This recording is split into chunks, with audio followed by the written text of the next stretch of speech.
अंतर सीमा पुलिस मानदार राष्ट्रीय सलाम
अंतर सेना पुलिस मानदार बचाओ जय अंतर सेना police After the hoisting of the national flag by the Honorable Prime Minister and the 21-gun salute, flower petals being showered at the venue by two Mi-17 helicopters of the Indian Air Force, one trooping the national flag and the other trooping a flag depicting Vande Mataram. The captains of the helicopters, Wing Commander Rajat and Squadron Leader Ankit Varshane. What a sight to behold! Vande Mataram के 150 वर्ष पूरे होने के शुभ और पावन अवसर पर Mi-17 helicopters उनका झंडा लेकर आसमान में विलीन होते हुए और अब माननीय प्रधानमंत्री महोदय के उद्बोधन की प्रतीक्षा। प्रधानमंत्री महोदय विशिष्ट दर्शक दीर्घा में मौजूद विशिष्ट अतिथिगणों को अभिवादन करते हुए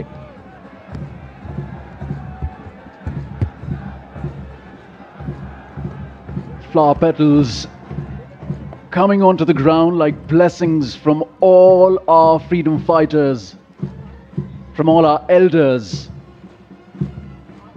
Shri Bankim Chandra Chatterjee's song Vande Mataram, which still unites, still reverberates in our hearts, still ignites the hearts with patriotism. Contingents of the military band and the tri-services along with the Delhi police now marching smartly from the front of the ramparts towards the right of the ramparts of the Red Fort.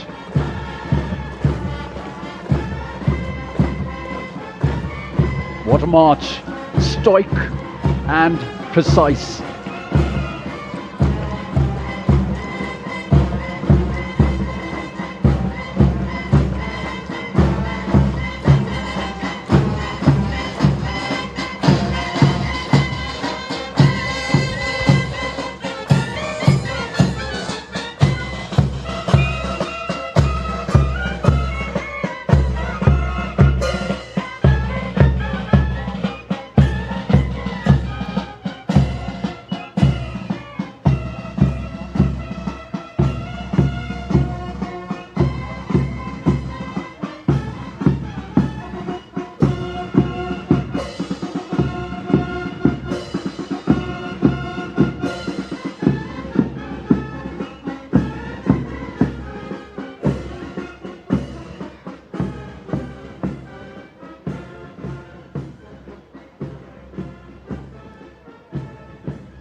मेरे प्यारे देशवासियों,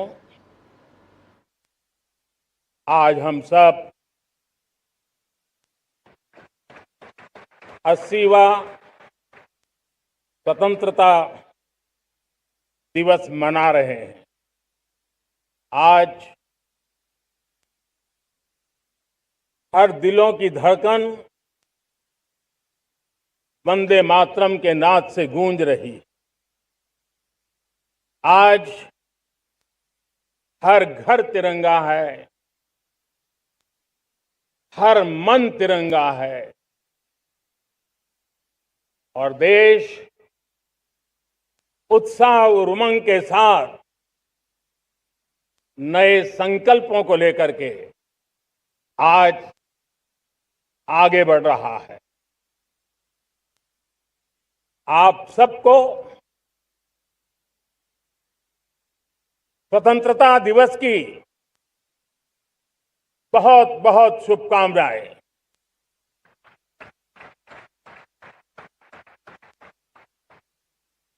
देश आज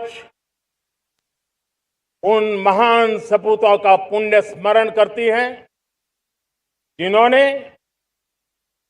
देश की आजादी के लिए त्याग बलिदान की पराकाष्ठा की। अपने तप त्याग और बलिदान से आजादी के एकमात्र लक्ष्य को लेकर के अपनी पूरी जिंदगी खपा दी। पूज्य बापू समेत सभी स्वातंत्र सेनानियों को बलिदान की महान परंपरा जगाने वाले महान क्रांतिकारियों को आज मैं श्रद्धापूर्वक नमन करता हूं।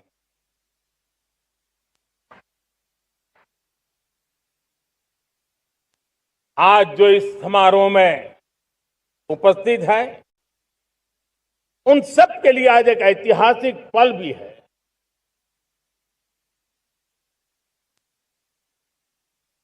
आजादी के बाद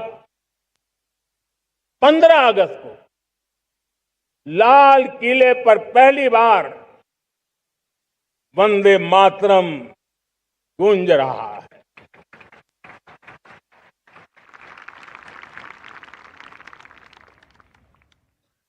आज जब हम देश के लोग वंदे मातरम के 150 वर्ष मना रहे हैं तो इससे बड़ा उत्तम अवसर क्या हो सकता है। मेरे प्यारे देशवासियों, पिछले दिनों देश के कुछ हिस्सों में बाढ़ का प्रकोप रहा, भूस्खलन का प्रकोप रहा, अनेक परिवार प्रभावित हुए। उनके दुख दर्द को हम भली भांति अनुभव करते हैं। पीड़ित परिवारों को मैं विश्वास दिलाता हूं कि हम और पूरा देश उनके साथ खड़े हैं। मेरे प्यारे देशवासियों, कोई भी राष्ट्र तब महान बनता है, तब अपनी सिद्धियों को प्राप्त करता है जब अपने सपनों, अपने संकल्पों और अपने सामर्थ्य के दम पर आगे बढ़ता है। मेरे देशवासियों, अब छोटे सपनों से चलने वाला नहीं है। हमें बड़े सपने, क्योंकि बड़े सपने हमारी सोच को भी विस्तार देते हैं, हमारी सोच की क्षितिज को विस्तृत करते हैं। हमारे संकल्प दृढ़ होने चाहिए। जब संकल्प दृढ़ होता है तो कठिनाइयों से, आपदाओं के बीच से रास्ते निकालने का सामर्थ्य अपने आप उभर करके आता है। और मेरे प्यारे देशवासियों, हमारे संकल्प भी ऊंचे होने चाहिए, क्योंकि जब सपने ऊंचे होते हैं, संकल्प ऊंचे होते हैं, तो हमारे सामर्थ्य की ऊंचाई भी बढ़ती है, हमारे प्रयासों की ऊंचाई भी बढ़ती है, और तब जाकर के हम सपनों को साकार कर सकते हैं। मेरे प्यारे देशवासियों, आज भारत ने भी एक बहुत बड़ा सपना देखा है, दृढ़ संकल्प के साथ देखा है। नई ऊंचाइयों को छूने के लिए देखा है। और वो सपना है, जब आजादी के 100 साल होंगे, 2047 में हम विकसित भारत बना के रहेंगे। 140 करोड़ देशवासियों के पुरुषार्थ से इस लक्ष्य को हमें हासिल करना है। और जब दुनिया की सबसे बड़ी आबादी वाला देश विकसित होने का संकल्प लेता है, तो ये दुनिया की नजरों में भी हमारे साहस का परिचायक बन जाता है। दुनिया हमारी तरफ देखने का नजरिया बदलने के लिए मजबूर हो जाती है। प्यारे देशवासियों, और मैं ऐसे ही नहीं कह रहा हूं।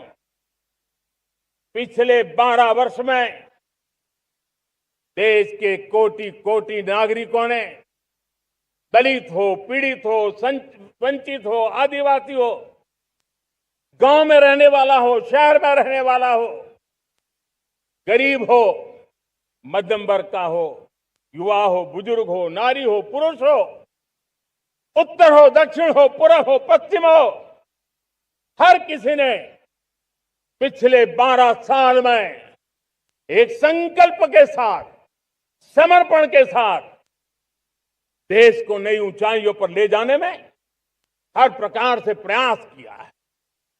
मैं उनके इस प्रयासों का आदरपूर्वक स्वीकार करता, और उसी का परिणाम है कि इतने कम समय में 25 करोड़ देशवासी गरीबी को परास्त करके गरीबी से बाहर निकले हैं।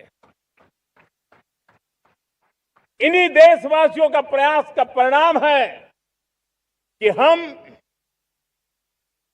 कभी फ्रेजाइल 5 में गिरे जाते थे। 12 साल के भीतर भीतर हम एक मेजर इकोनॉमी में फास्टेस्ट ग्रोइंग इकोनॉमी बन गए हैं। साथियों, देश आजाद हुआ, बहुत सारे सपने लेकर के आजाद हुआ, लेकिन हम गति नहीं पकड़ पाए, रफ्तार नहीं पकड़ पाए। होती है, चलती है, अरे हो जाएगा, देखा जाएगा, उसी में खोए रहे। 2014 तक आते आते तो पूरे विश्व ने हमें फ्रेजाइल 5 के उस में डंप कर दिया था। ऐसे समय पिछले 12 साल में भारत ने एक नई रफ्तार पकड़ी, तेज गति से हम आगे बढ़ रहे हैं। और देशवासियों का संकल्प है कि अब 140 करोड़ देशवासियों के संकल्प को, सामर्थ्य को रोकना नामुमकिन है। प्यारे देशवासियों, पिछले 12 वर्षों में डिफेंस प्रोडक्शन करीब 4 गुना हुआ, खादी और ग्रामोद्योग का उत्पादन करीब 5 गुना हुआ, इलेक्ट्रॉनिक मैन्युफैक्चरिंग करीब 7 गुना बढ़ा, आधुनिक रेलवे कोच का निर्माण 21 गुना बढ़ा, मोबाइल फोन उत्पादन 33 गुना बढ़ा। इतना ही नहीं, आधुनिक युग को देकर के भी डिजिटल और इनोवेशन की दुनिया में भी हमने अपना परचम लहराया। इंटरनेट यूजर, इंटरनेट कंज्यूमर करीब करीब 4 गुना बढ़े, पेटेंट ग्रांट होने की संख्या 4 गुना बढ़ी, डिजिटल ट्रांजैक्शन 100 गुना बढ़े।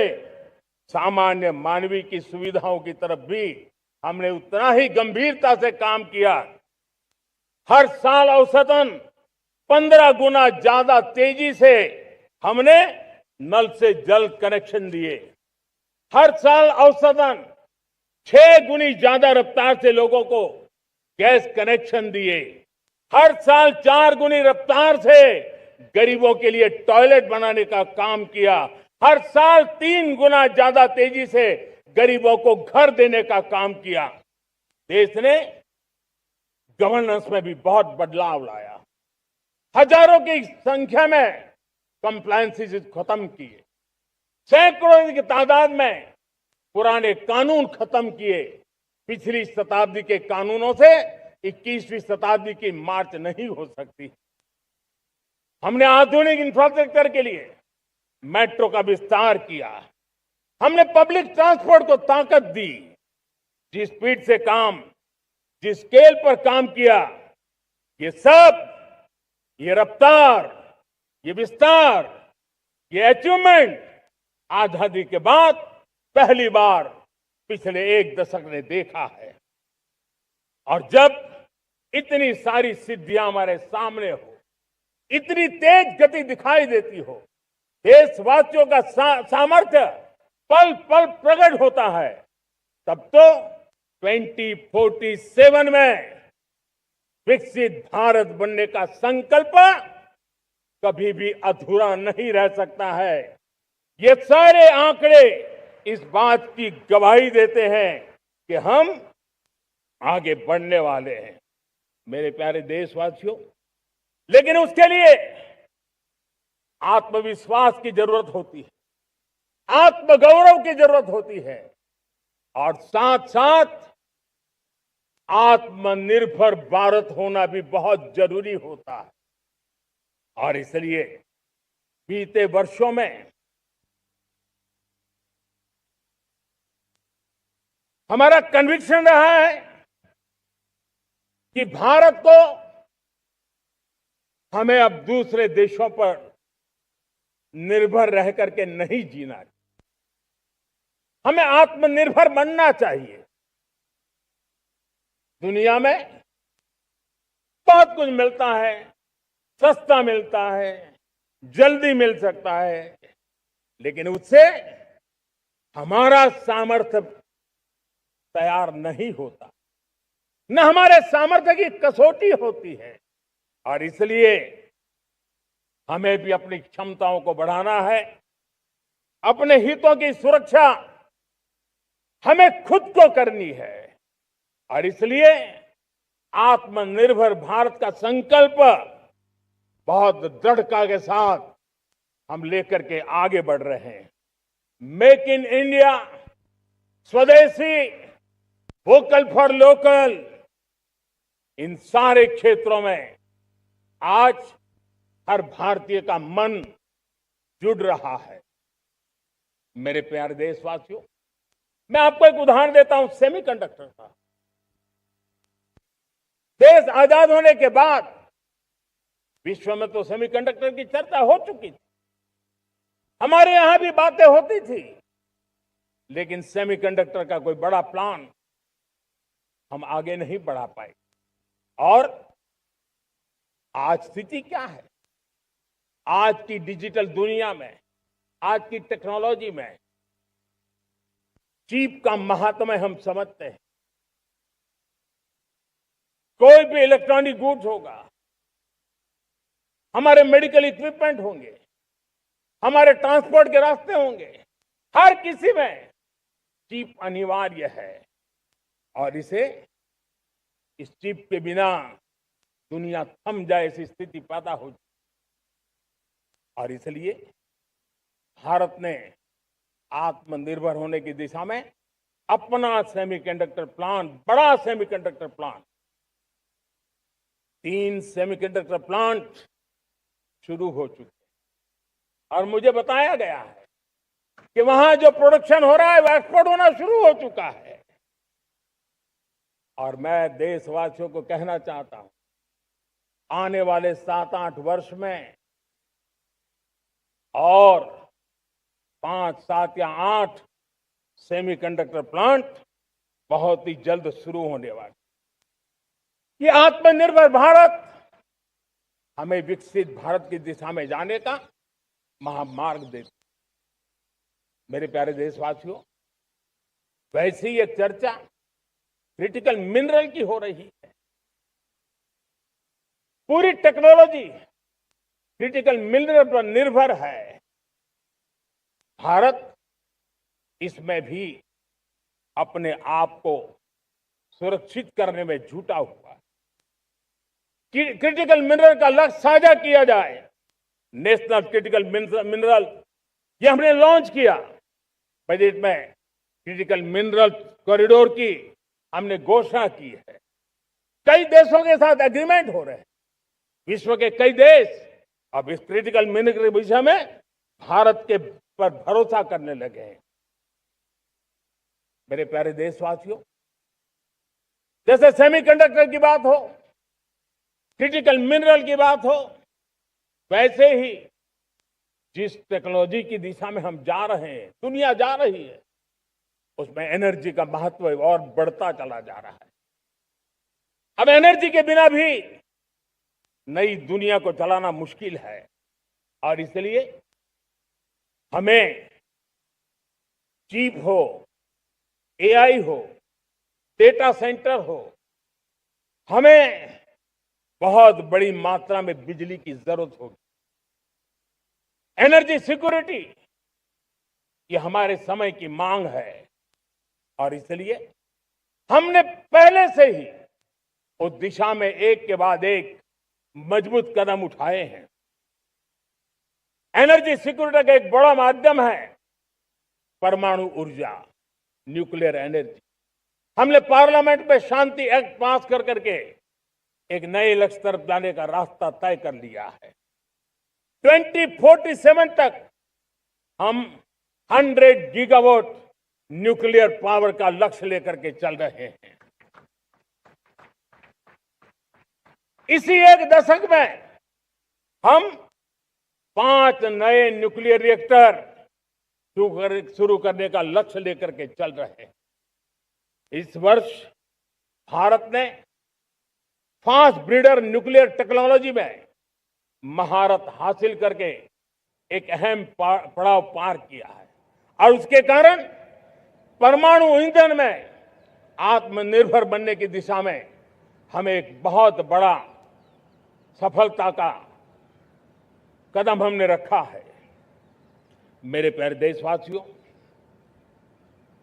कई बार संसाधनों की कमी के कारण देश रुकता नहीं है, लेकिन रुकने का कारण सोच की सीमाएं होती हैं।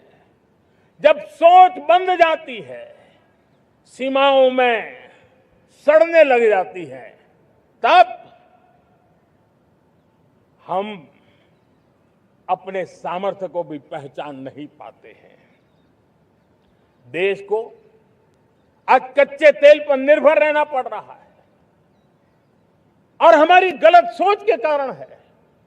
आप जान के हैरान हो जाएंगे, हमने समुद्री तट पे 99% हमारा समुद्री तट का पूरा हिस्सा ऐसी सोच के कारण नो गो एरिया घोषित करके रखा था। हमने ही समंदर के अंदर जाकर के एक्सप्लोरेशन न करने का निर्णय कर लिया था। ये सोच का दारिद्र्य था।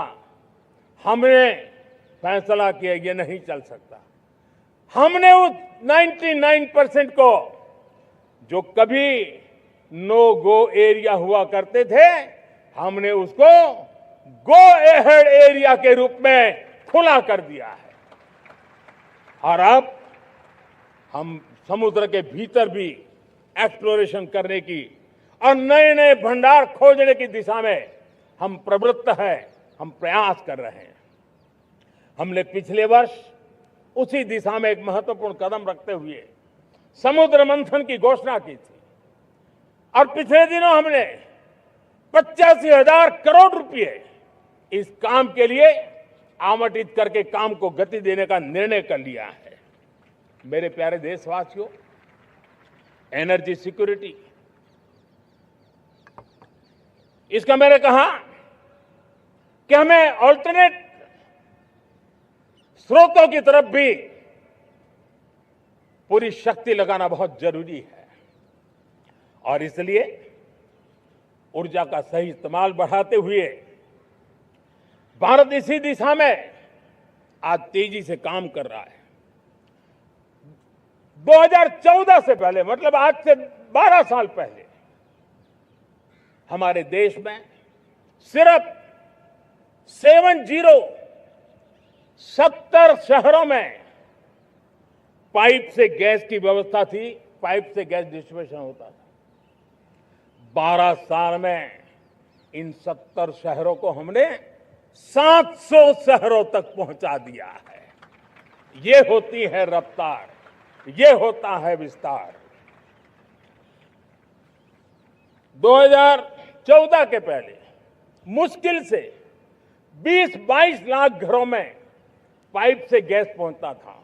आज 2.25 करोड़ घरों में पाइप से गैस पहुंचाने का काम हो रहा है। 12 वर्ष पहले देश में सोलर एनर्जी की कैपेसिटी सिर्फ 2 गीगावाट थी। 2 गीगावाट, आज 160 गीगावाट हमने प्राप्त किया है लक्ष्य। मेरे प्यारे देशवासियों, मैं एक और जानकारी देता हूं। हमने इसका लाभ देश के मध्यम वर्ग को, सामान्य परिवार को मिले, इस तरफ भी उतना ही ध्यान केंद्रित किया। हमने पीएम सूर्यघर मुफ्त बिजली योजना चालू की और आज मुझे संतोष है कि इतने कम समय में 50 लाख घरों का सोलर एनर्जी का काम हम आंकड़ा पार कर चुके हैं। तेजी से चल रहा है और उसके कारण हजारों घरों का बिजली बिल 0 हो गया है। हजारों घर अपनी बिजली का उपयोग करने से अतिरिक्त बिजली आज बेच करके कमाई कर रहे हैं। हर परिवार को हम इस काम के लिए 80,000 रुपया सरकार की तरफ से एक एक परिवार को मदद दी जा रही है, तब जाकर के हम इस काम को पूरा कर रहे हैं। मेरे प्यारे देशवासियों, आपको जानकर के हैरानी होगी,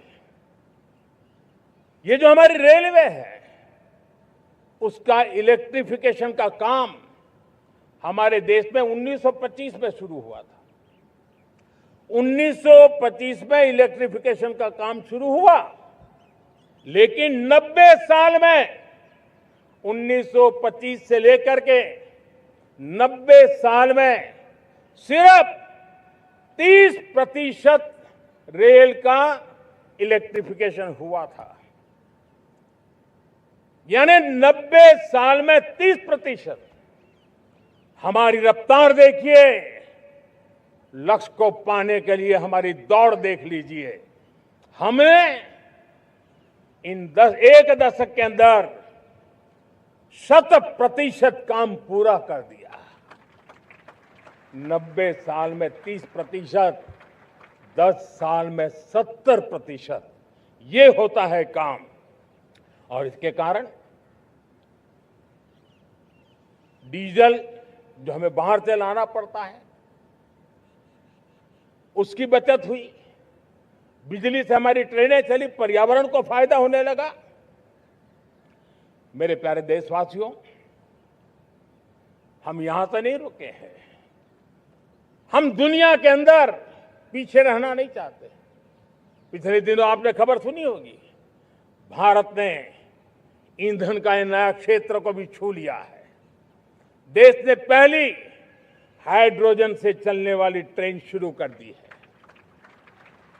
और मुझे खुशी है, ये सबसे लंबी ट्रेन है और सबसे ताकतवर ट्रेन है और दुनिया में हाइड्रोजन ट्रेन के क्षेत्र में भी भारत ने अपना झंडा गाड़ दिया है।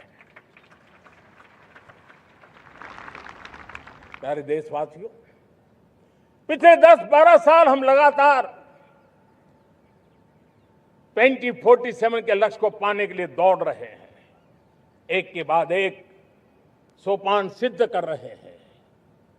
हमने सोचा भी नहीं था कि हमें इसमें भी कुछ मुसीबतों का झेलना पड़ेगा। पिछले 10-12 वर्ष में कितने संकटों का सामना करना पड़ा। कोरोना जैसी वैश्विक महामारी ने पूरी दुनिया को चिंता में डाल दिया था। सारी व्यवस्थाएं चरमरा गई थी। कोरोना से बाहर निकले, युद्ध की विभीषा की खबरें आने लगी। कहीं यूक्रेन तो कहीं पश्चिम एशिया, हर जगह पे तनाव का माहौल। और पता नहीं भविष्यवेत्ताओं ने तो न जाने क्या क्या घोषणाएं कर दी थी। देश को डराना, देश को भयभीत रखना, देश को चिंतित रखना, इसी में कुछ लोगों को आनंद आता है। वैक्सीन नहीं मिलेगी, कोविड में लोग बचेंगे नहीं, कुछ भी नहीं होने वाला। वेस्ट एशिया का क्राइसिस आया, पेट्रोल पंप पे पेट्रोल नहीं मिलेगा, गैस नहीं मिलेगा, डीजल नहीं मिलेगा, फर्टिलाइजर नहीं मिलेगा। सारी दुनिया भर की अफवाहें फैला करके भारत के लोगों को भयभीत करने का, डराने का, चिंता के अंदर डुबो देने का कुछ लोगों को आनंद आ रहा था।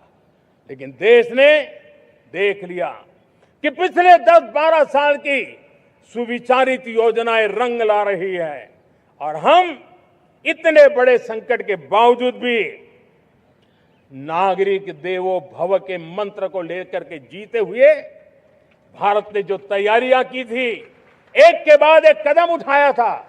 सोचा नहीं था कि संकट आएगा, लेकिन उस संकट के समय में ये सारी चीजें काम आ गई और आज देश में गैस भी है, पेट्रोल भी है, यूरिया भी है। हम अपनी ताकत के ऊपर खड़े हो रहे, चल रहे। मेरे प्यारे देशवासियों, दुनिया के इन संकटों का प्रभाव हर किसी पर हुआ, हम भी अछूते नहीं। यूरिया के दाम दुनिया में 3,000 रुपया पहुंच गए एक बोरी का। आज भी हम मेरे देश के किसानों को वो बोझ सहने के लिए मजबूर नहीं कर रहे।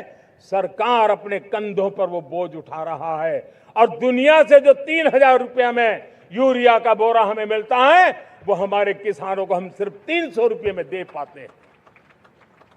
इतना ही नहीं, डीएपी आज दुनिया में बाजार 5,000 पहुंच चुका है, लेकिन मेरे देश के किसानों को दिक्कत ना हो इसलिए 1,350 रुपये में आज भी डीएपी देने का काम हम कर रहे हैं। मेरे प्यारे देशवासियों, एक समय था जब मैं आत्मनिर्भरता की बात कर रहा था तो कुछ लोग एयर कंडीशन चैम्बर में बैठ करके सोचने वाले लोग हमें बता रहे थे ग्लोबलाइजेशन का क्या होगा। लेकिन दुनिया देख रही है कि पिछले एक दशक में ऐसा लग रहा है कि दुनिया ने ग्लोबलाइजेशन बोलना ही बंद कर दिया है। जहां से ग्लोबलाइजेशन की आवाज आती थी वो बंद सुनाई नहीं देती है। दुनिया का हर देश अपनी अपनी संभालों के मिजाज की तरफ गया है।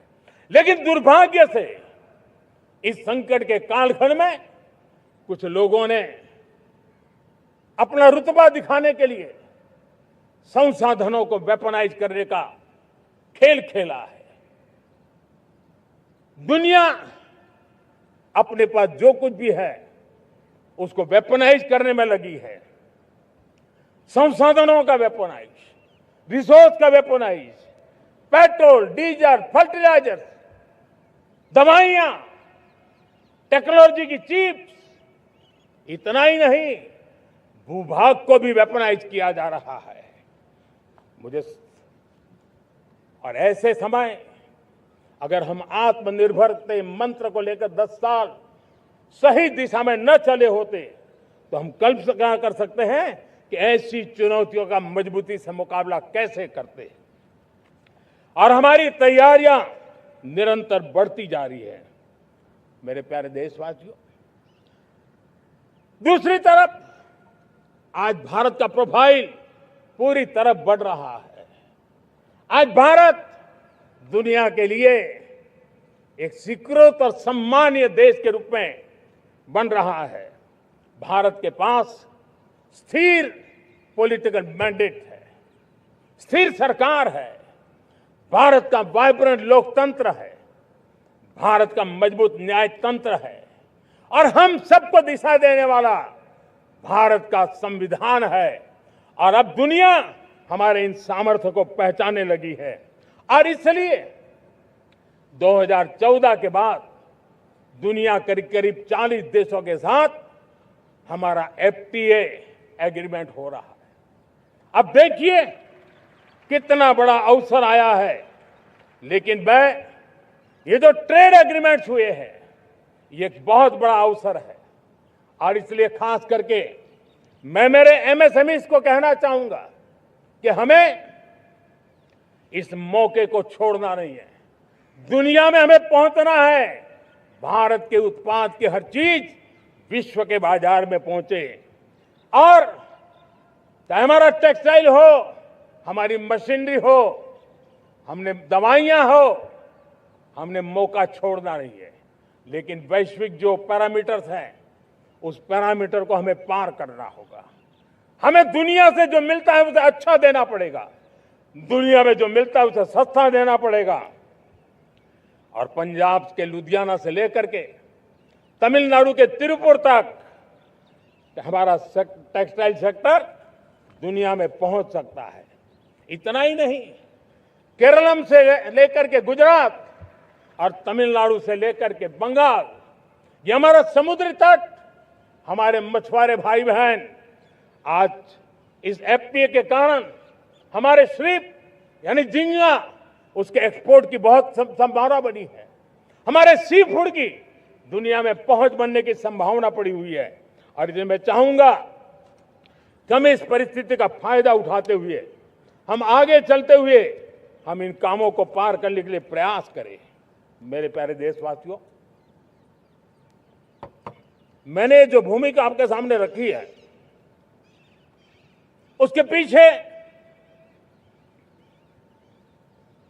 2047 का लक्ष्य इन मजबूत नींव पर खड़ा है। 2047 विकसित भारत का लक्ष्य हमने पिछले 10-12 साल में देशवासियों ने जो सामर्थ्य दिखाया है उस सामर्थ्य का हिस्सा है।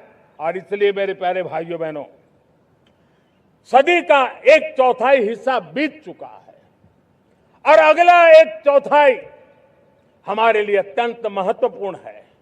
अब हम रुक नहीं सकते हैं, हमारी गति नहीं रुक सकती है, हमारी दिशा तय हो चुकी है, हमें प्राप्त करके रहना है।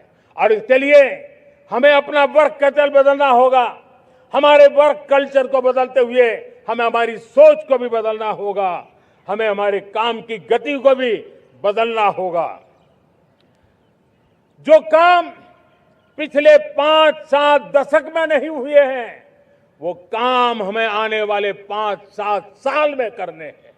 और मेरा भरोसा है मेरे देश की युवा शक्ति पर, मेरे देश के नौजवानों पर, मेरे देश की माताओं को बहनों पर, मेरे देश के किसानों पर, मेरे देश के मजदूरों पर कि हम इस सपने को साकार कर सकते हैं। और इसलिए हमें रिफॉर्म की गति को भी आगे बढ़ाना है। और जब मैं रिफॉर्म की बात कर रहा हूं, रिफॉर्म नहीं हमारे लिए कोई कंपल्सन है, नहीं रिफॉर्म ये हमारे के लिए कोई बजबड़ है, हमारे लिए रिफॉर्म ये कन्विक्शन है। आउट ऑफ कन्विक्शन हम रिफॉर्म एक्सप्रेस पर चल पड़े हैं और हम आने वाले दिनों में भी नेक्स्ट लेवल रिफॉर्म की ओर बढ़ने वाले हैं। और इसलिए सरकार, समाज, उद्योग, उत्पादक, किसान, हर किसी ने अपनी ट्रेडिशनल व्यवस्थाओं में रिफॉर्म करना पड़ेगा, सोच में रिफॉर्म करना होगा, अपने लक्ष्यों को रिफॉर्म करना होगा। और इसलिए मेरे प्यारे देशवासियों, हमें एक निश्चित दिशा में को लेकर के चलना होगा। मैं आज उस युग को भी याद करना चाहूंगा जब देश, भारत का सामर्थ्य सप्त सिंधु के रूप में हम जानते थे, हम समझते थे, हम सुनते थे। अब विकसित भारत बनाने के लिए हमें नई धारा चाहिए। आज लाल किले की प्राचीर से मैं देश के सामने शक्ति की सप्तधारा का आवाहन करता हूं। आने वाले 5-7 साल में जो पिछले 5-7 दशक में नहीं हुआ, वो सप्तधारा के सामर्थ्य से, शक्ति से हम देश को नई ऊंचाई, नई गति देंगे और नए लक्ष्यों को पार करने वाला सामर्थ्य देंगे। और इसके साथ साथ देश की युवा शक्ति का सामर्थ्य का भरपूर राष्ट्र निर्माण में उपयोग होगा। उनकी शक्ति जोड़ी जाएगी। आने वाले दिनों में जब मैं सप्तधारा की बात करता हूं, सप्तधारा की पहली शक्ति है मैन्युफैक्चरिंग पावर। मेरे प्यारे देशवासियों, हमें मैन्युफैक्चरिंग सेक्टर को बहुत आगे बढ़ाना होगा और प्रोडक्शन बढ़ाने के साथ साथ हमें छोटे छोटे पुर्जे भी बनाने हैं और बड़े बड़े प्रोडक्ट भी बनाने हैं। पूरा वैल्यू चेन हमारा होना चाहिए और उसे लेकर के चलना। हमें कंपोनेंट भी चाहिए और हमें कंप्लीट मैन्युफैक्चरिंग भी चाहिए, कंप्लीट प्रोडक्ट भी चाहिए। डिजाइन से लेकर मैन्युफैक्चरिंग तक भारत को ग्लोबल सप्लाई चेन का भरोसामंद केंद्र बनना होगा। इसके लिए मैं 3 चीजों पर विशेष जोर देना चाहता हूं।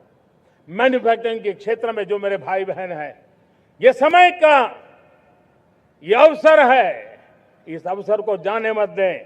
और इसके लिए हमें कॉस्ट, क्वालिटी और स्केल, इसके विषय में वैश्विक मानदंडों से खरा उतरना पड़ेगा।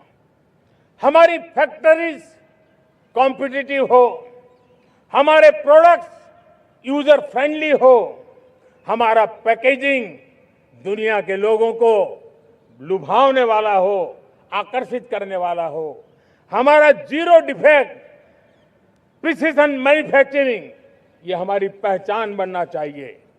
हर मैन्युफैक्चरर, हर एंटरप्रेन्योर, हर एमएसएमई से मैं कहना चाहता हूं, ग्लोबल मार्केट में हमारी पहचान विश्वसनीयता और गुणवत्ता के आधार पर होनी चाहिए।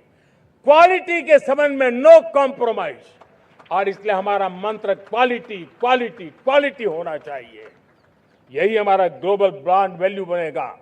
मेरे प्यारे देशवासियों, इस सप्तधारा की दूसरी शक्ति है कृषि और फूड प्रोडक्शन, फूड प्रोसेसिंग। हमें इस दिशा में आगे बढ़ना होगा। हमारे किसानों ने, अब दुनिया के बाजार खुल चुके हैं, एफपीए के कारण हमें एक बहुत बड़ा मार्केट मिल रहा है। हमें वहां पहुंचना है, हमें उस जगह को हाथ लगाना है। हमें खेत से लेकर के एक्सपोर्ट मार्केट की ओर जाना होगा। हमारे पारंपरिक खान पान हो, हमारे मिलेट्स हो, हमारे मसाला हो, हमारे फल हो, फूल हो, क्या कुछ नहीं है हमारे पास, वो ग्लोबल ब्रांड्स बनने चाहिए। हमारे किसान केमिकल फ्री खेती को बल देंगे, दुनिया में इनकी मांग और बढ़ने वाली है। और जो ग्लोबल पैरामीटर्स के अंदर हर प्रकार से सिद्ध होने वाले हमारे एग्रो प्रोडक्ट होंगे, तो दुनिया में हम आसानी से पहुंच पाएंगे। मेरी सप्तधारा की तीसरी शक्ति है टेक्नोलॉजी और इनोवेशन। मेरे प्यारे देशवासियों, आज जमाना एआई का है, क्वांटम का है, स्पेस का है, रोबोटिक्स का है, डेटा सेंटर्स का है। पूरी तरह एक नया क्षेत्र खुल चुका है और इमर्जिंग टेक्नोलॉजी ये भी हर पल हमें चुनौती दे रही है। और इसलिए देश को दुनिया के लिए मार्केट नहीं बना देना, हमें इनोवेशन का हब बनना है। हमने यूपीआई और डिजिटल पब्लिक इंफ्रास्ट्रक्चर में लोहा मनवा लिया है, हमारी ताकत का परिचय करवा दिया है। अब भारत को डिजिटल पब्लिक टेक्नोलॉजीज, उसको भी दुनिया के कोने कोने तक पहुंचाना है। भारत को नेक्स्ट जनरेशन कम्युनिकेशन टेक्नोलॉजी में लीड करना है। मेड इन इंडिया 6G हर कोने में पहुंचे, ये हमारा लक्ष्य होना चाहिए और हमें उसमें तेजी करनी चाहिए। और इसके लिए हमारा प्रयास कम नहीं होना चाहिए। सप्तधारा की चौथी शक्ति है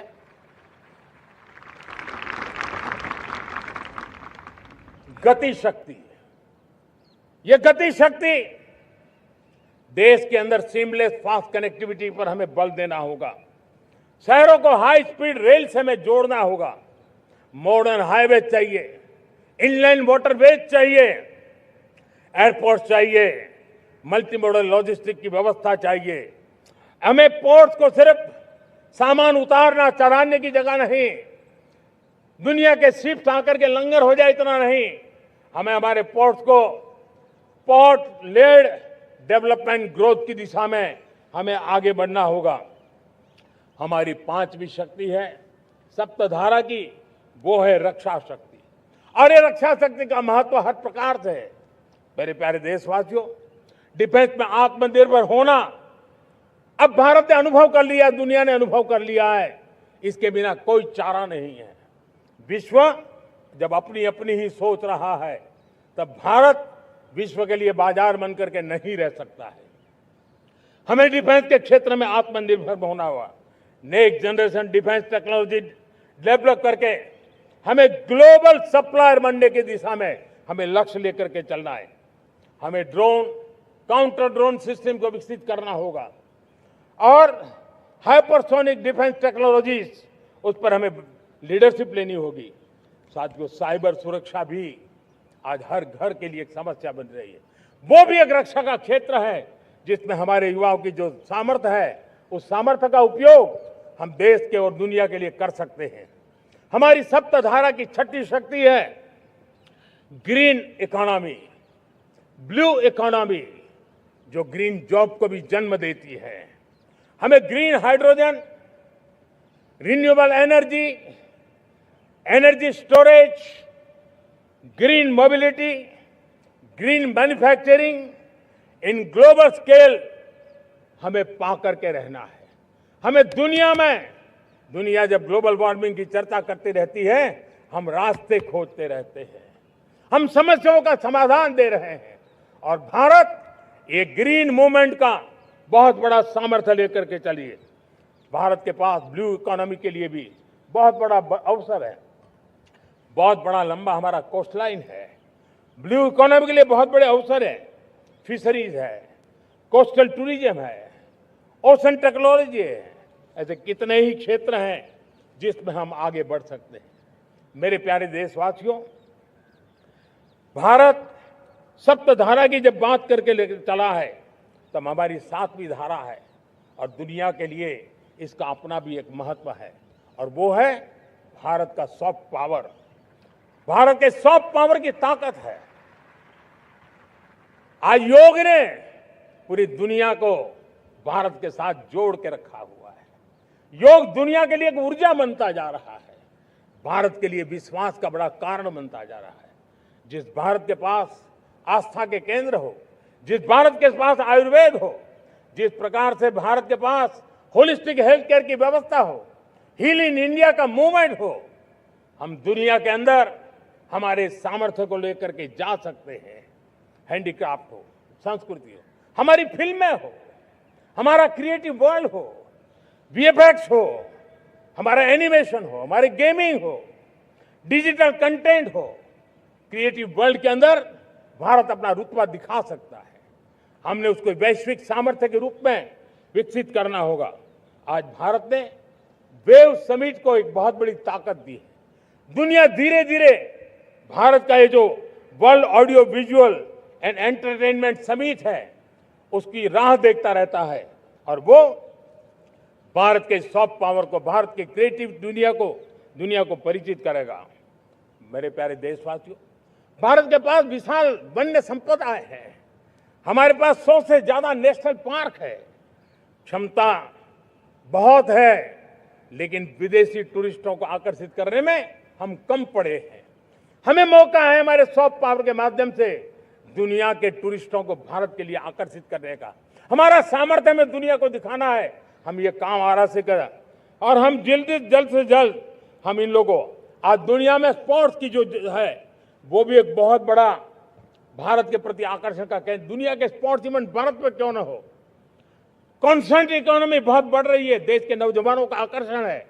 विश्व का हर कोई कलाकार चाहता है कभी न कभी भारत की धरती पर अपना कॉन्सर्ट करे। ये एक बहुत बड़ा अवसर है। हमें इसको मोबिलाइज करने के लिए व्यवस्थाएं खड़ी करनी होगी। साथियों, सप्तधारा की इन 7 शक्तियां, सप्त शक्तियां, उद्देश्य सिर्फ एक सेक्टर में प्रगति करने का नहीं है। एक होलिस्टिक अप्रोच के साथ हमें राष्ट्र को जो लक्ष्य लेकर के हम चल रहे हैं, जो एम्बिशन लेकर के चल रहे हैं, उस स्केल को हमें पार करने की दिशा में काम करना है। मेरे प्यारे देशवासियों, कुछ चीजें मैंने बताई हैं, लेकिन मैं इससे भी आगे सोचता हूं। मैं जरा देश को झकझोरना चाहता हूं। मैं देश की शक्ति को भी झकझोरना चाहता हूं। देश यानी सिर्फ सरकार नहीं होती है, देश यानी हर नागरिक जुड़ता है। क्या हम सोच नहीं सकते कि फॉर्च्यून 500 की चर्चा तो बहुत सुनते हैं, आने वाले एक दशक में इन फॉर्च्यून 500 में 50 कंपनियां भारत की क्यों न हो, ये लक्ष्य हमारा क्यों न होना चाहिए। आज बैंकिंग सेक्टर फल फूल रहा है। दुनिया की टॉप बैंक के अंदर भारत की बैंक का झंडा भी क्यों न फहरता हो। भारत की बैंक भी टॉप बैंक 5 बैंक में भारत की भी एक बैंक होनी चाहिए। भारत की फार्मा की दिशा में हमने बहुत काम किया है, लेकिन समय की मांग है कि दुनिया की 5 बड़ी फार्मा कंपनियों में भारत की भी 1-2 फार्मा कंपनियों का नाम गूंजना चाहिए। भारत उसमें अपना स्थान बनाना चाहिए। लॉ फर्म्स होते हैं, रेटिंग एजेंसी होती है। क्या समय की मांग नहीं है कि ग्लोबल लीडरशिप अब हमारे हाथ में होनी चाहिए? टैलेंट है, सामर्थ्य है, हमारा लंबा इतिहास भी है, भाषाओं पर हमारा प्रभुत्व है। हमें विश्व में पहुंचना चाहिए। हमारी कोई कंसल्टिंग फर्म, अकाउंटिंग फर्म दुनिया के टॉप फर्म्स के अंदर क्यों नहीं होनी चाहिए? भारत की टेक्नोलॉजी कंपनियां दुनिया के अंदर सिरमौर हो, यह हमारा लक्ष्य होना चाहिए।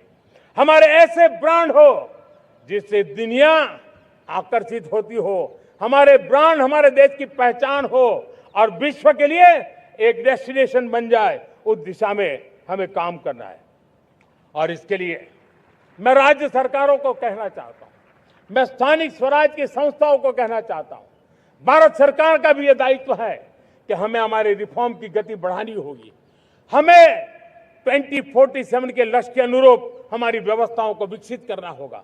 हमें बीते हुए काल के नीति नियमों से नहीं चल सकते, हमें आने वाले सपनों के हिसाब से नीति नियमों को गढ़ना होगा। और इसको अगर हम करेंगे तो मुझे पूरा विश्वास है और मैं देशवासियों को भरोसा देता हूं कि इसी रास्ते मेहनत में कोई कमी न करते हुए हम विकसित भारत का सपना पार करके रहेंगे। हमें सबको मिलकर के चलना है। केंद्र सरकार हो, राज्य सरकार हो, इंडस्ट्री हो, हम सब ने मिलकर के आगे बढ़ना है। हमें रिफॉर्म्स करते रहना है, रिफॉर्म्स को आगे बढ़ाते रहना है। और मैंने पहले भी कहा था, हम रिफॉर्म कंपल्सन से नहीं, कन्विक्शन से कर रहे हैं, लक्ष्य को प्राप्त करने के लिए कर रहे हैं। मेरे प्यारे देशवासियों, जब मैं विकसित भारत की बात कर रहा हूं, देश को तेज गति से आगे बढ़ाने की बात कर रहा हूं, उसका सबसे बड़ा लाभार्थी कौन है? इन सारे प्रयासों का सबसे बड़ा साधक कौन है? अगर साधक है तो मेरे देश का युवा है, मेरे देश की युवा शक्ति है। विकसित भारत की यात्रा में युवाओं की बहुत बड़ी भूमिका है। इतना ही नहीं, विकसित भारत का सबसे बड़ा लाभार्थी भी मेरे देश का युवा है। और इसलिए हमें विकसित भारत के लक्ष्य को युवाओं के साथ जोड़ करके आगे बढ़ाना है। युवाओं हमारी सर्वोच्च प्राथमिकता के साथ हमें आगे बढ़ना है। साथियों, पिछले 10-12 साल में उस दिशा में बहुत कुछ हुआ है। स्टार्टअप इंडिया अभियान, आज पूरे देश में 2.5 लाख से ज्यादा रजिस्टर्ड स्टार्टअप बन गए। देश के नौजवान खुद तो काम कर रहे हैं, अनेकों को रोजगार दे रहे हैं। 1 लाख करोड़ रुपया इनोवेशन फंड भारत सरकार ने घोषित किया है। मैं देश को, नौजवानों को कहना चाहता हूं, आप अपने सपनों को लेकर के आइए, संसाधनों की कमी नहीं रहने देंगे। 1 लाख करोड़ रुपया आपके दिल दिमाग को सामर्थ्य देने का एक व्यवस्था हमने कर दी है। रिसर्च के नए अवसर मिले, डिजिटल इंडिया के नए सस्ते डेटा, ये युवाओं को सशक्त किया।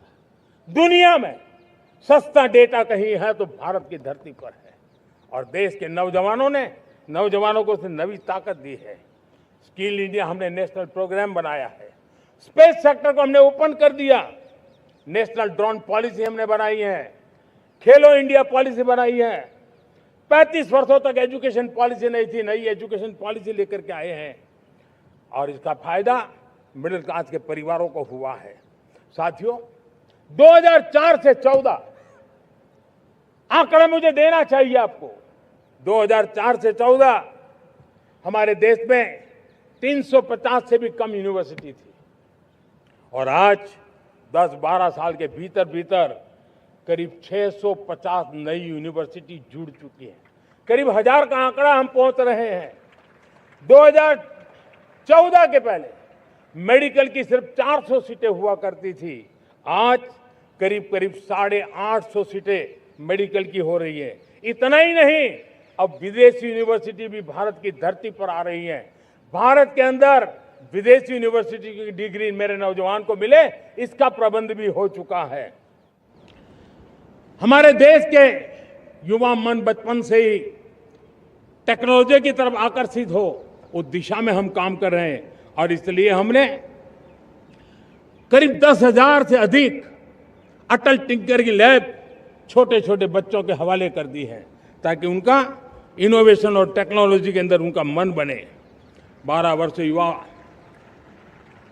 हमने अनेक रास्ते खोले, हम स्टार्टअप ओपन कर दिया। आपने देखा होगा भारत के प्राइवेट स्टार्टअप 28 साल की एवरेज उम्र के बच्चों ने, नौजवानों ने दुनिया में पहले ही ट्रायल में अपना सैटेलाइट लॉन्च कर दिया और रॉकेट लॉन्च कर दिया। उन्होंने बहुत बड़ा काम कर दिया साथियों।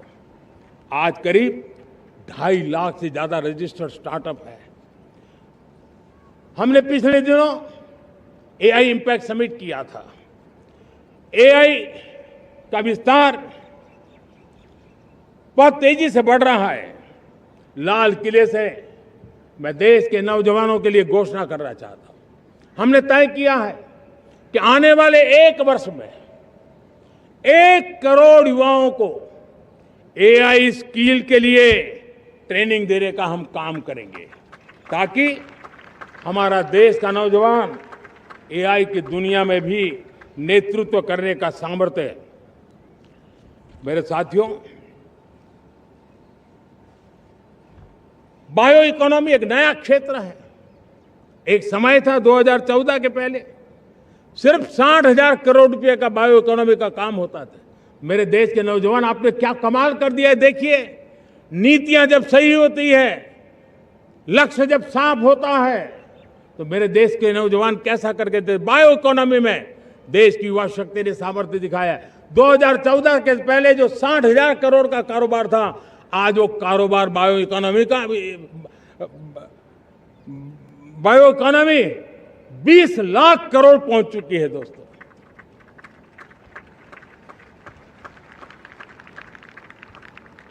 दो 2009-10 का कालखंड था, सिर्फ 25 लाख इलेक्ट्रिक व्हीकल हमारे देश में बिके थे। 1.5 लाख इलेक्ट्रिक व्हीकल बिके थे 2009-10 में। 1.5 लाख इलेक्ट्रिक व्हीकल। इस 25-26 में 25 लाख इलेक्ट्रिक व्हीकल बिके हैं। मेरे प्यारे देशवासियों, एविएशन सेक्टर भी मेरे नौजवानों के लिए बहुत तेजी से आगे बढ़ रहा है। नए एयरपोर्ट, नए रूट, नए रोजगार के अवसर बना रहे हैं। मेंटेनेंस, ओवरहॉलिंग, इसके भी कारण देश में बहुत बड़ी मात्रा में स्किल मैन पावर को काम मिल रहा है। मेड इन इंडिया हवाई जहाज बनाने की दिशा में हमने सफलता पाई है। Made in India defence transport aircraft C295 already अपनी उड़ान भर चुका है, सफल उड़ान भर चुका है। ये देश के नौजवानों के लिए, मेरे साथियों, ड्रोन ने भी बहुत बड़ा काम किया है। स्वामित्व योजना, गांव में ड्रोन से स्वामित्व योजना सफल हो रही है। करीब 3.25 करोड़ परिवारों को स्वामित्व योजना का लाभ मिला है और इसके कारण 140 लाख करोड़ रुपए जैसी संपत्ति अनलॉक हुई है, जिसके कारण बैंक से लोन मिल सकता है, लोग अपना कारोबार कर सकते हैं। मेरे प्यारे देशवासियों, हमारे मध्यम वर्गीय परिवारों के सामने एक बहुत बड़ा बोझ बन चुका है कोचिंग क्लासेस की स्पर्धा। हर माँ बाप को लग रहा है कि कोचिंग क्लास में बच्चे को नहीं भेजा तो हम प्रतिष्ठित परिवार नहीं है। इन गरीब और मिडिल क्लास परिवारों की हम चिंता करते हुए हजारों करोड़ रुपए का उनका खर्च है वो भी बचे, बेटे भी अपने आसपास रह सके, उनकी देखभाल हो सके, परिवार पर आर्थिक बोझ ना आए। और इसलिए हमने युवाओं के लिए विभिन्न परीक्षाओं की फ्री ऑनलाइन कोचिंग हमने करने का निर्णय किया है। डिजिटल पब्लिक इंफ्रास्ट्रक्चर है, हमारे पास उत्तम टैलेंट है, टीचर्स हैं, उन संसाधनों को जोड़ करके हम देश के नौजवानों को फ्री कोचिंग देने का एक पूरा नेटवर्क हम खड़ा करने वाले हैं। मेरे प्यारे देशवासियों, मैं हमेशा कहता आया हूं, जो खेले वो खिले। जब मैं खेले वो खिले की बात कर रहा हूं, तब मेरे प्यारे देशवासियों, आज भारत खेल की दुनिया में अपनी जगह बना रहा है। अब खेल के पोडियम में भारत का राष्ट्रगीत सुनाई देता है, भारत का राष्ट्रगान सुनाई देता है, भारत का तिरंगा झंडा लहराता दिखाई नजर आ रहा है। टॉप्स योजना ने बहुत बड़ी सफलता पाई है। खेलो India games, university games, winter games, beach games, sports infrastructure, sports के लिए कोचिंग, स्पोर्ट्स मेडिसिन, स्पोर्ट्स के लिए न्यूट्रिशन, इन सारे विषयों में भारत अब महारत करने की दिशा में आगे बढ़ रहा है। नौजवानों के लिए पूरा नया क्षेत्र, खिलाड़ी न बन सके तो उसकी सपोर्ट सिस्टम में भी बहुत बड़ा क्षेत्र खुल रहा है। स्पोर्ट्स की दुनिया में भारत का प्रदर्शन बेहतर होता रहा है और हम 2036 में ओलंपिक के मजबूत दावेदार बनकर के आगे बढ़ रहे हैं और 2030 में कॉमनवेल्थ गेम्स को भारत होस्ट करने वाला है। और मेरे साथियों, दुनिया में जो ओलंपिक की खेल होते हैं, करीब 40 प्रकार के गेम होते हैं और करीब 350-350 स्पर्धाएं होती हैं ओलंपिक में। और आपको जानकर के दुख होगा मेरे देशवासियों, मेरे नौजवानों, मैं आपको चुनौती देता हूं, मैं आह्वान करता हूं, मैं आपकी मदद चाहता हूं। 350 जितने स्पर्धाओं में भारत 2/3 खेलों में कहीं होता ही नहीं, हमारी मौजूदगी नहीं होती, हम क्वालिफाई नहीं होते हैं। हमने तय किया है कि 2036 में जो ओलंपिक होगा, हम चाहते हैं कि वो भारत में हो, लेकिन 2036 में जिन विधाओं में आज भारत खेलता नहीं है, जिन विधाओं में भारत क्वालिफाई नहीं करता है, जिन स्पर्धाओं में भारत ने छोड़ के रखा है, 3/4 हिस्सा हमारे इंतजार कर रहा है। भारत उस पर बल देगा और इसके लिए हम टैलेंट हंट का एक अभियान भी चलाना चाहते हैं।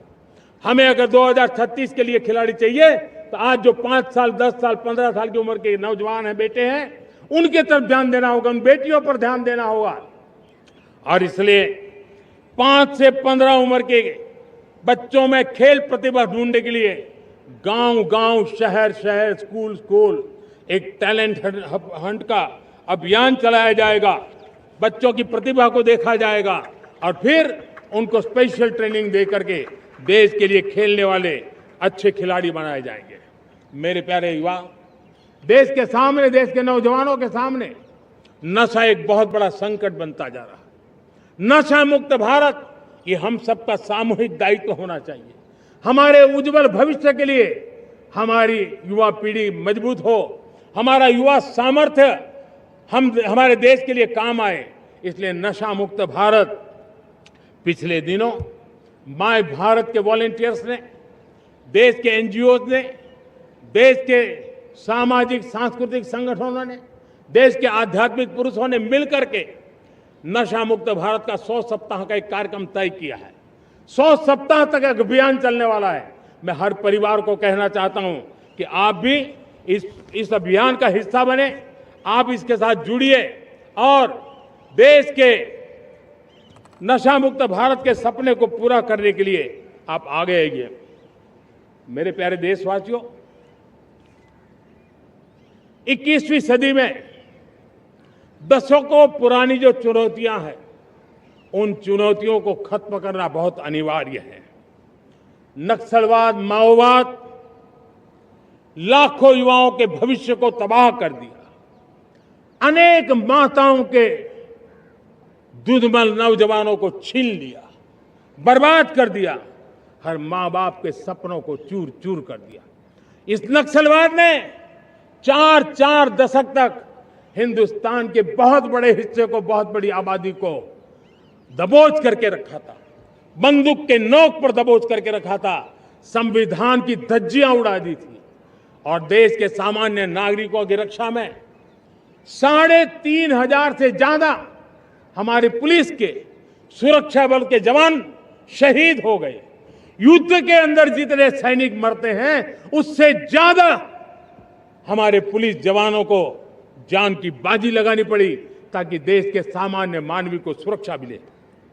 ये नक्सलवाद ने धरती को लहूलुहान कर दिया था।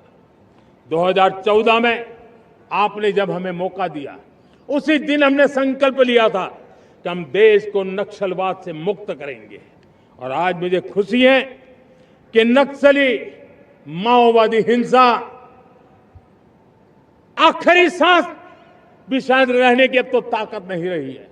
पूरी तरह उसे खत्म करने की दिशा में जहां पर कभी नक्सलवादियों की गोलियां चलती थी, जहां पर कभी धरती रक्त रंजित रहा करती थी, आज उसी नक्सल क्षेत्रों में, उसी इलाकों में नक्सल मुक्त होने के कारण विकास, विश्वास और प्रयास का तिरंगा लहरा रहा है। मेरे प्यारे देशवासियों, लेकिन इस चुनौती को हमने कम नहीं आंकना है।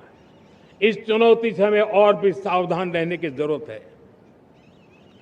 वर्षों तक देश की सत्ता में माओवादी सोच के लोग गलियारों में अपनी जगह बना करके बैठे थे।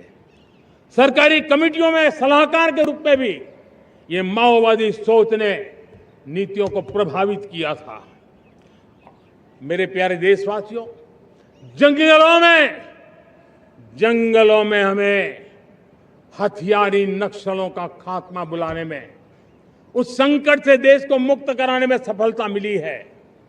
लेकिन हथियारी नक्सल तो गए, लेकिन दिमागी नक्सल, ये दिमागी नक्सल मौके की तलाश में है, हिंसा अराजकता के वो रास्ते खोज रहे हैं, समाज को गलत राह पर घसीटने के लिए भांति भांति के दांव कर रहे हैं। इन दिमागी नक्सलियों को पहचानना होगा, इन दिमागी नक्सलियों को आइसोलेट करना होगा और राष्ट्र को विकसित राष्ट्र बनाने की मुख्य धारा की ओर देश की युवा पीढ़ी को जोड़ना होगा। मेरे प्यारे देशवासियों, सुरक्षित भारत बनाना हम सबका दायित्व है। चुनौती सीमा के भीतर हो या सरहद से बाहर, भारत हर परिस्थिति के लिए तैयार है। आज युद्ध का नेचर बदल रहा है। अब युद्ध सीमा पर ही होता है, गारंटी नहीं है। आज युद्ध सीमा के अंदर, कहीं रिफाइनरी पे जाकर के, कहीं बैंकिंग सेक्टर को जाकर के, कहीं डेटा सेंटर को जाकर के, एक प्रकार से लड़ाई का नया रूप, इंफ्रास्ट्रक्चर तोड़े जा रहे हैं, फैक्ट्रियां तोड़ी जा रही है। हमने मिशन सुदर्शन चक्र की पिछले सालों घोषणा की थी, बहुत तेजी से उस पर काम चल रहा है। आज डिफेंस एक्सपोर्ट हमारा करीब 50 गुना बढ़ा है। करीब 100 देशों में हमारे अस्त्र शस्त्र पहुंच रहे हैं। वैश्विक पटल पर भारत की प्रतिष्ठा धीरे धीरे बढ़ रही है। बदलते हुए समय में अस्त्र शस्त्र की तरफ काम करना है, सैन्य बलों का सामर्थ्य बढ़ाना है, लेकिन साथ साथ नागरिकों को भी तैयार करना होगा। पिछली शताब्दी के युद्धों के अनुरूप जो सिविल डिफेंस की व्यवस्थाएं हमारे देश में विकसित हुई है वो कालबाह्य हो चुकी है, और इसलिए मैं आज लाल किले से घोषणा कर रहा हूं कि हम आने वाले दिनों में सिविल डिफेंस का एक वाइब्रेंट नेटवर्क खड़ा करेंगे, आधुनिक व्यवस्थाओं से उनको परिचित कराएंगे, आधुनिक संकटों से नागरिकों को रक्षा करने की क्या व्यवस्था हो सकती है, एक बहुत बड़ा वॉलेंटरी फोर्स सिविल डिफेंस का आधुनिक चुनौतियों को पार करने वाला हम बनाने वाले हैं। मेरे प्यारे देशवासियों, राष्ट्र के निर्माण में आज हमारी बहनों बेटियों का योगदान हम सब के लिए बहुत बड़ा प्रेरणा का कारण बना हुआ है। फाइटर जेट हो या सिविल एविएशन, हमारी बेटियां सबसे आगे दिखाई दे रही है। खेलकूद का मैदान हो, हमारी बेटियां आगे दिखाई दे रही है। स्टेम एजुकेशन में भर्ती होने की प्रक्रिया हो, सबसे ज्यादा हमारी बेटियां आगे दिख रही है। आज सेना में भी एनडीए से जो बच्चियां निकली हैं वो बड़े रौब के साथ देश की सेना का नेतृत्व करने का सामर्थ्य दिखाने लगी है। मेरी बेटियों की ताकत कैसी है। मैं पिछले दिनों साणंद में एक सेमीकंडक्टर प्लांट में गया, वहां आदिवासी बेटियां, देश के अलग अलग कोने से आई हुई बेटियां काम कर रही थी। वो उस गांव से आई थी जिन्होंने पासपोर्ट क्या होता है पता तक नहीं था। वो बेटियां विदेशों में गई, ट्रेनिंग लेकर के आई और आज चिप निर्माण का काम कर रही है और बड़े कॉन्फिडेंस, मैं जो उनका कॉन्फिडेंस देखा, मैं सचमुच में बहुत प्रभावित हुआ था। आज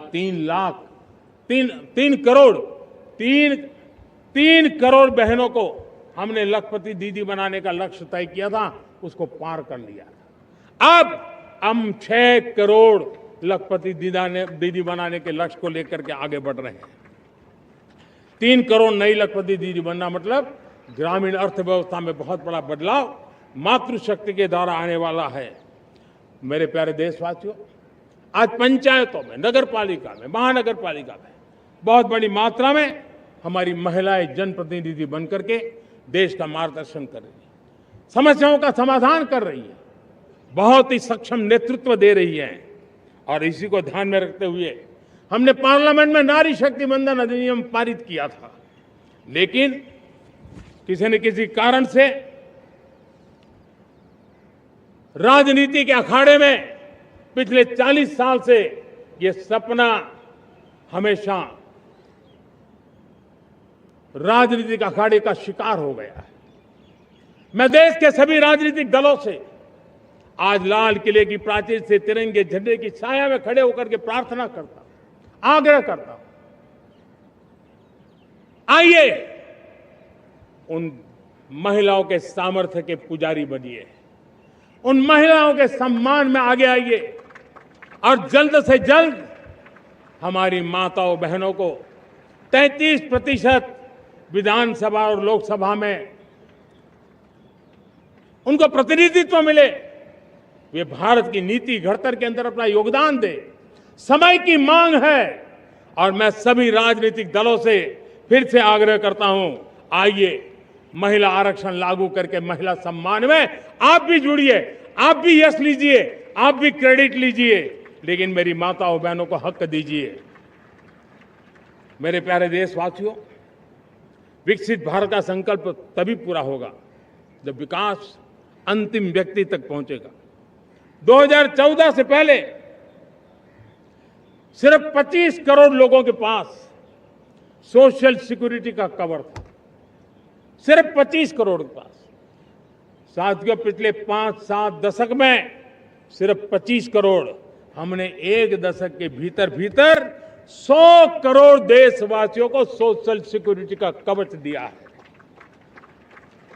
आयुष्मान भारत योजना से 70 साल की उम्र के बुजुर्गों से भी आज 5 लाख रुपए तक मुफ्त दवाई की व्यवस्था हो रही है। करोड़ों परिवारों को इसके कारण बहुत बड़ी सुविधा मिली है। और इस आयुष्मान कार्ड के कारण 2 लाख करोड़ रुपया जो दवाई और ऑपरेशन के पीछे खर्च होना था, वो मेरे परिवारों के बच्चे हैं, वो गरीब परिवार है, वो मध्यम वर्ग के परिवार है, उनको इतनी बड़ी। मेरे प्यारे देशवासियों, आज मुझे एक काम के लिए आपकी मदद चाहिए। मैं आप सबसे एक मदद मांग रहा हूं। सभी नौजवानों से मैं चाहता हूं कि आप इसका नेतृत्व करिए। आपका 1 या 2 घंटे देश को बहुत बड़ी शक्ति देने वाले हैं। आपको लगेगा 1-2 घंटे में मैं देश की क्या शक्ति, मैं बताता हूं, आप बहुत बड़ी शक्ति बनने वाले हैं। और इसलिए हर घर में वातावरण बने। इन दिनों देश में जनगणना का काम हो रहा है, सेंसस का काम हो रहा है, गिनती चल रही है। और गिनती सिर्फ आंकड़ों से बात बनती नहीं है, उसकी बारीकियों से नीतियां बनती हैं, योजनाएं बनती हैं, देश आगे बढ़ने की अपनी रूपरेखा तैयार करता है। और इसलिए सटीक जानकारियां होना बहुत जरूरी है। कभी कभी जो सरकार की तरफ से प्रतिनिधि आते हैं वो इतनी जल्दी में होते हैं, कभी स्पेलिंग एक लिख देते हैं, कभी अलग लिख देते हैं, और इसके कारण अल्टीमेट परिणाम हमें सही मिलने में दिक्कतें आती हैं। अब जब टेक्नोलॉजी अवेलेबल है और इस बार निर्णय किया है, आप स्वयं भी जनगणना में अपनी जानकारियां अपने मोबाइल फोन से भर करके दे सकते हैं। बाद में कोई बाबू आएंगे, कोई प्रतिनिधि आएंगे, आपसे चर्चा करेंगे, लेकिन आप परिवार के सब बैठ करके अगर डिजिटली अपना रजिस्ट्री करवा दे, सारी बारीकियां, स्पेलिंग में भी गलती ना हो, कोई भी जानकारियों में गलती ना हो, आप जितनी परफेक्ट जानकारी देंगे देश को आगे बढ़ने में बहुत बड़ी मदद मिलेगी। और इसलिए मैं देश के नौजवानों को कहता हूं कि आप अपने परिवार के लोगों को बिठा करके पूरे फॉर्म को समझिए। पहले कागज पे फॉर्म को भर दीजिए, कोई गलती है तो करेक्ट कर लीजिए, और फिर टेक्नोलॉजिकली उसको डिजिटली इसको अपलोड कर दीजिए। आप देखिए इतना बड़ा काम देश कर लेगा और देश का समय और शक्ति सही काम के लिए उपयोग आएगा। और इसलिए मेरे देश के नौजवानों को जनगणना के इस काम में सक्रियता से जुड़ने के लिए मैं आग्रह करता हूं। मेरे प्यारे देशवासियों, मैंने लाल किले से पंच प्राण की बात कही थी। इस पंच प्राण ने देश को अपने आत्मगौरव की ओर लेकर के आगे बढ़ने का, लक्ष्यों को पार करने के सामर्थ्य के साथ आगे बढ़ने का एक बहुत बड़ा संबल दिया है। हमें गुलामी की मानसिकता हर पल मिटाते ही रहना है।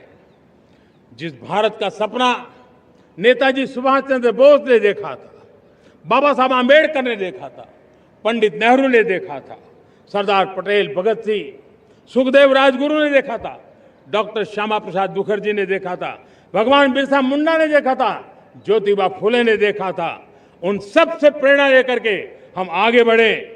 आइए इस संकल्प को हम दोहराए, स्वयं से ऊपर राष्ट्र का हित हो, स्वयं से ऊपर राष्ट्र का हित हो और कर्तव्य ही हमारी पहचान हो।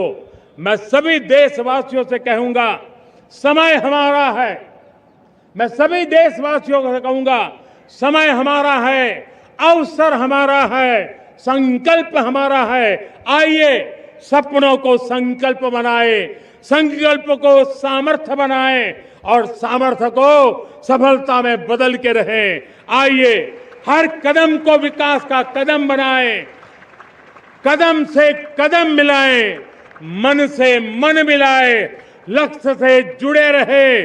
एक दीप से जले दीप हजारों, आओ मिलकर विकसित भारत बनाएं। इसी एक भावना के साथ इस मंगल पर्व पर आप सबको अनेक अनेक शुभकामनाएं। मेरे साथ बोलिए, भारत माता की, भारत माता की, भारत माता की, वंदे वंदे वंदे। बहुत बहुत धन्यवाद।